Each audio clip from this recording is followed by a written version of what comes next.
Bang, yang bikin ijazah Jokowi itu namanya Eko Sulistyo. Kenapa lo kok bisa tahu ya? Saya ikut kesana kesini gitu loh. Dan pada suatu hari saya ketemu si Profesor Paiman di Polda Metro tuh, ketika melaporkan Bang Bitor ya. Saya bilang Mbak ke Paiman, Bang izin Bang, saya mau ngomong, saya dapat informasi bahwasanya yang bikin ijazah itu namanya Eko Sulistyo. Kalau abang nggak percaya kita samperin, kita kejar ke Solo. Si Paiman tuh mukanya merah, ketakutan, kayak mau menghindar dari saya. Nah, sebelah saya ada si Farhad Abbas tuh. Nih, saya udah ngomong Farhad Abbas, kita mau cari si Eko Sulistyo. Farhad Abbas tinggalin saya. Nah, artinya saya menduga ini memang keterlibatan orang-orang geng Solo ini, terutama si Eko ini harus diselidiki nih. Polisi ini harus panggil nih Eko Sulistyo ini nih. Ini teman saya, anak Dumatno. Dia bilang kalau itu emang foto bapaknya. Nah, ini bagaimana? Polisi harus panggil nih. Jangan cuma bisa menjadikan kami terlapor tapi nggak melakukan apa-apa.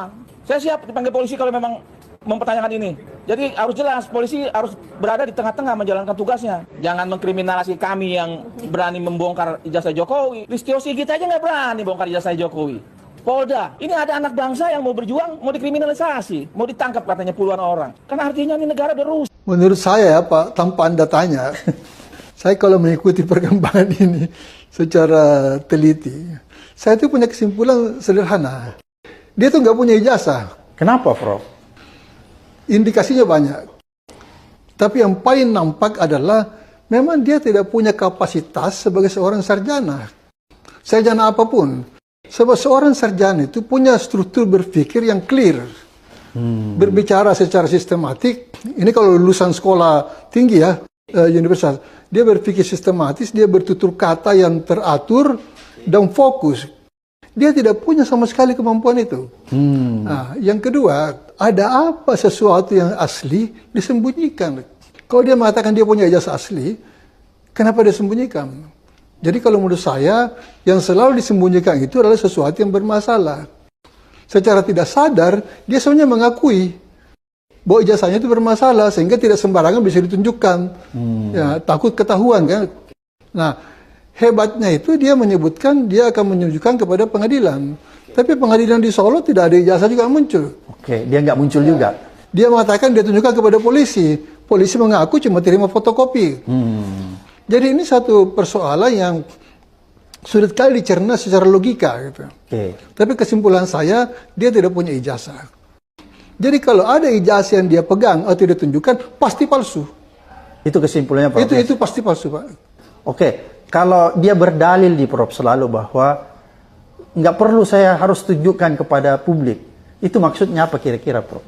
Itu cuma alasan, itu adalah satu argumen yang tidak punya dasar logika. Bagaimana sesuatu yang sah tidak mau ditunjukkan? Yang tidak mau ditunjukkan itu sesuatu yang aib, sesuatu yang bisa membawa aib, sesuatu yang buruk. Masa orang menyembunyikan kebaikan, kebenaran? Ada apa? Jadi kalau menurut saya, justru dia itu tidak mau ini terbongkar. Jadi mungkin maksudnya biar ini menggantung terus. Panjang-panjang umur aja. Ya, ini bisa mengambang terus sampai kiamat gitu. Buat kuatan ya? Ya. Prof, kalau kita ingatkan ada peristiwa juga di Amerika nih, Obama. Ketika dipersoalkan tentang asal-usulnya. Ya. Tapi pada saat itu Obama langsung keluar memperlihatkan akte kelahirannya. Akte kelahirannya di Hawaii ya. Ya. Itu kira-kira gimana tuh kalau kita bandingkan dengan reaksi Obama dengan Pak Jokowi? Oh jauh Pak, Obama itu seorang guru besar Pak. Dia tuh mengajar di kampus di Chicago Pak. Dia itu orang terdidik Pak. Jadi yang tidak mungkin lah sebanding dengan Jokowi. Jokowi tidak terdidik. Jadi reaksinya tidak intelek. Jadi kan sama sekali tidak ada kesan intelektual dalam reaksi dia terhadap kasus ini. Semua itu membingungkan orang dan anehnya masih ada juga orang mau bingung. Kalau saya tidak mau bingung, saya sudah tahu ini kan udah tidak mungkin sesuatu yang asli disembunyikan. Tidak mungkin sesuatu yang asli yang katanya fotokopinya itu ada di KPU Solo, KPU Jakarta, KPU nasional itu hilang ya dan dia tidak keberatan. Dia mestinya keberatan. Itu kan saya punya milik yang saya titipkan kepada Anda karena persyaratan jadi wali kota, jadi gubernur, jadi presiden. Kenapa hilang? Saya tuntut KPU. Dia tidak tuntut juga. Oke, jadi menurut Prof Rias, seharusnya ketika data-data Jokowi itu dianggap tidak ada di KPU, harusnya Jokowi menuntut. Dia harus menuntut. Dan sebenarnya bukan hanya Jokowi, negara harus menuntut KPU. untuk mengembalikan itu barang hilang, karena tidak mungkin hilang karena kebakaran. Tidak ada kebakaran di KPU. Tidak mungkin hilang karena dicuri. Tidak pernah ada laporan pencurian. Jadi kalau itu barang hilang, udah pasti dihilangkan oleh orang KPU. Sekarang apa perlunya orang KPU menghilangkan itu? Itu kan mesti ada maksudnya dong. Ya, apakah ada yang kendalikan, apakah ada yang suruh, ya toh? Tapi ini adalah sesuatu misteri yang tidak bisa didiamkan. Satu dokumen negara hilang di satu lembaga tanpa reaksi apa-apa, baik dari pihak yang memiliki dokumen itu, yang menitipkan itu kepada KPU, maupun pihak negara yang bertanggung jawab atas keamanan semua dokumen. Oke. Prof, ini kan kalau kita lihat seperti tadi Prof katakan bahwa saya tanpa harus meneliti lebih jauh, dari cara Pak Jokowi saja setiap diwawancara mengeluarkan pendapat-pendapat, pernyataan-pernyataan, saya bisa mengukur kualitas keilmuannya. Tadi kalau nggak salah Prof katakan itu, sehingga saya bisa berkesimpulan untuk sementara bahwa mungkin Pak Jokowi ini ada masalah dari segi kualitas pengetahuannya. Pasti ada masalah. Dan saya sangat yakin dia tidak memiliki kapasitas yang standar saja tentang seseorang yang Ya, oke teman-teman, kembali lagi bersama saya di channel ini. Teman-teman, di mana tadi kita telah melihat dan telah menonton cuplikan video yang sangat dan begitu menarik tentang permasalahan kasus ijazah palsu Joko Widodo.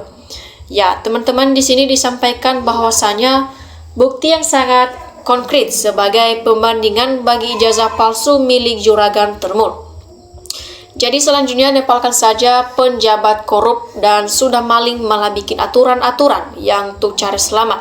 Masih juga korbankan rakyat. Jadi bagaimana segerakan rakyat Indonesia itu menepalkan dan nepalkan saja. Jadi teman-teman, di sini disampaikan semua rakyat Indonesia harus menangkap semua termul-termul karena semua telah membohongi kita semua sebagai hancur termul. Jadi teman-teman, di sini selanjutnya pecat semua yang tersangkut dengan ijazah palsu dari rektor dan kroninya masukkan di dalam penjara. Ayo semua rakyat yang punya ijazah asli tunjukkan semua. Dokumen sangat penting. Yes, termul jadi sekarang sudah mulai gemetar. Jadi teman-teman, yang palsu tetap palsu, yang asli dan tetap asli. Jadi kalau aslinya pasti terbuka, gak umpet-umpetan seperti ini. Jadi Ova Emilia dan Jokowi mencemarkan nama baik UGM. Jadi teman-teman, kalau ijazah asli tidak akan serumit ini. Biang keroknya adalah rektor UGM dan wakil berikut stafnya yang ikut-ikut dalam kejahatan dokumen. Menyatakan benar Jokowi adalah alumni UGM dan lulus, tangkap semuanya dan adili untuk pembelajaran agar tidak terjadi lagi seperti ini. Nah, logika sederhana, kalau asli kenapa gak berani keluarin? Selagi gak ditebas kepalanya gak bakalan kelar ekornya itu.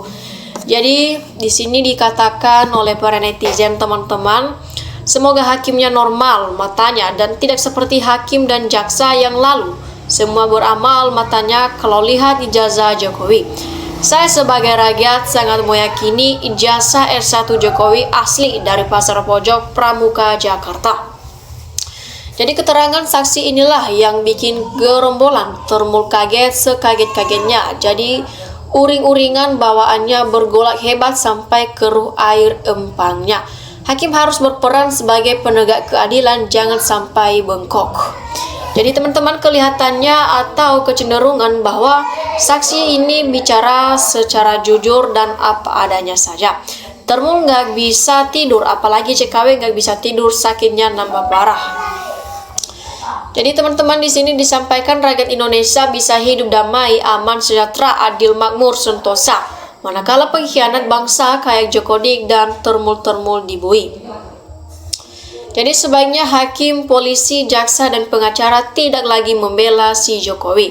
Bagaimana kalau perang melawan termul, gua siap mati demi kebenaran, kejujuran, dan keadilan. Ya, selanjutnya dengan izin Allah SWT kebenaran akan mencari jalannya sendiri.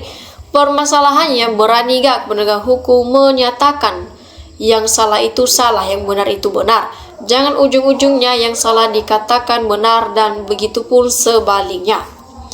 Jadi ternyata dinasti tipu-tipu yang diawali nipu, skillnya hanya nipu, hobinya nipu, pasti seluruh kelak akan selalu nipu. Jadilah dinasti tipu. Jadi bagaimana kalau rakyat Indonesia yang merasa kuliah lulusan UGM, jurusan kehutanan angkatan 85 rame tunjukkan ijazahnya. Jadi alumni kehutanan UGM 80-an ngumpet semua. Sesuai judul nih, Pak Yang Mulia Hakim terkaget-kaget sedangkan Bapak Termul terheran-heran. Berkelit ingkar janji palsu. Mengancam sudah pasti 100% ijazah Jokowi palsu. Jadi saatnya rakyat menetapkan pejabat yang bejat. Semua solidaritas alumni pada menunjukkan ijazahnya supaya terang sebagai pembanding kegelapan ini karena terhalang betoro kolong. Jadi hati-hati loh sama penegak hukum saat ini. Jangan sampai kalian terlena dengan keras-keras yang menjanjikan di awal sangat got. Tapi di ujungnya, mudah-mudahan Pak Hakim Ces ini konsisten gak bakalan sekiri belok kanan. Ya, pejabat-pejabat UGM rusak akhlaknya tidak jujur. Mendingan minta maaf keseluruhan rakyat Indonesia. Dan bagaimana tangkap eksekusi yang bersalah ya. Kenapa harus dibantu pemongkari? Ayo rame-rame kita tangkap pejabat koruptor di Indonesia ini. Yang punya ijazah lulus tahun 1985 atau 1986, tolong ditunjukkan biar sebagai pembandingnya. Jadi semoga Allah memberikan kekuatan dan keadilan kepada hakim untuk mengatakan yang sebenar-benarnya tetap benar dan yang salah tetaplah salah. Jadi pengadilan cuman menangani kasus ijazah aja kayak drama sinetron tersanjung. Selalu ada sering di awal sidang hakim meyakinkan putusan akhir tetap mendukung juragannya. Jadi hai Jokowi, kami sabar kok nunggu kau masuk bui, minimal hukuman 300 tahun penjara. Pak Hakim tolong berpihaklah pada kebenaran. Almarhum kakak beliau kuku buku kalau yang ono kutu pret. Nah, selanjutnya teman-teman di sini disampaikan kalau Jokowi terpojok dan kalah, kemudian dinyatakan pidana lalu vonis penjara, maka polisi-polisi yang membuat skenario harus dipecat dan dijebolkan penjara juga karena mengikuti arahan kejahatan dan melindungi kejahatan. Jadi sudah muak lihat penguasa ini. Nah, yang penting hakimnya adil, jujur, dan tidak terima suap. Semoga Bapak Hakim yang jujur selalu sehat. Dan di tahun itu belum ada Proji S1 jadi sarmut atau sarjana muda. Baru transfer ke Pro S1 jadi kali ke Pak Jokowi harus lulus langsung S1 itu bohong, tidak benar. Kesaksian ini teman-teman akan membuat kolam Termul bergolak kebohongan mana lagi yang akan kau tutupi. Lulusan tahun 85, Fakultas Kehutanan UGM ketakutan semua pada gemetaran kecuali yang sudah meninggal takut terlibat seram, makanya gak usah pada kuliah, salah sendiri. Nah, teman-teman selanjutnya di sini Makeup Purbaya temukan ada 32 ranking dengan nama satu orang di band China milik mantan penjabat Indonesia jumlahnya ribuan triliun. Jadi kepada seluruh rakyat Indonesia, seluruh pejabat Indonesia yang punya wewenang yang harus yang jujur amanah kita tunggu, apalagi segerakanlah tangkap dan adili Jokowi beserta semua kroni-kroninya yang kita semua sudah tahu siapa saja orang-orangnya, adili semua agar Indonesia anak cucu kita ke depan menjadi aman dan damai, tentram, sentosa. Jangan mau dipintir-pintir lagi oleh kelompok mereka. Segera ambil langkah tangkap dan adili Jokowi itu baru menjalankan amanah Undang-Undang Dasar dan namanya. Jadi saran Pak Hakim harus tegas mengambil keputusan yang benar-benar dan adil bila mana ijazah Pak Jokowi itu asli apa palsu. Nah, alangkah bodohnya pejabat-pejabat di Indonesia masa tidak tahu nama ijazah yang asli dan mana ijazah yang palsu. Masalah sesimpel ini kok jadi makin banyak korban. Ya oke teman-teman, demikian saja cuplikan video kali ini. Terima kasih telah menontonnya.